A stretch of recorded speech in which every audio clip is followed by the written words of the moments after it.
Hello guys, welcome to our YouTube channel, and today we are going to learn how to delete Instagram account.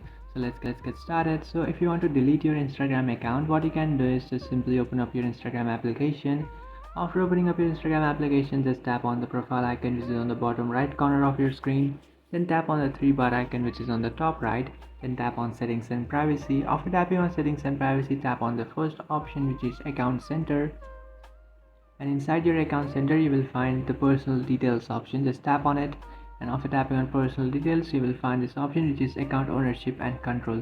Just tap on that and then tap on this second option which is deactivation or deletion, and then select your profile. So we are trying to delete our Instagram account, so what you can do is just select your Instagram profile, and you will find these two options which is deactivate and delete.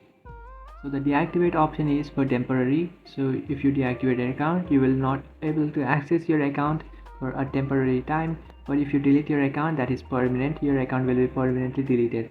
So we are trying to delete our Instagram account. So what I'll do is just tap on delete account and then tap on continue, and then select a reason why you would like to delete your account.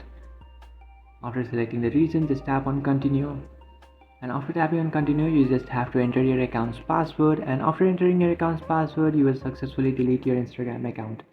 So that's it guys, this is how to delete your Instagram account. If you find this video helpful, don't forget to like and subscribe to our channel. If you have any doubts, feel free to comment below. Thanks for watching.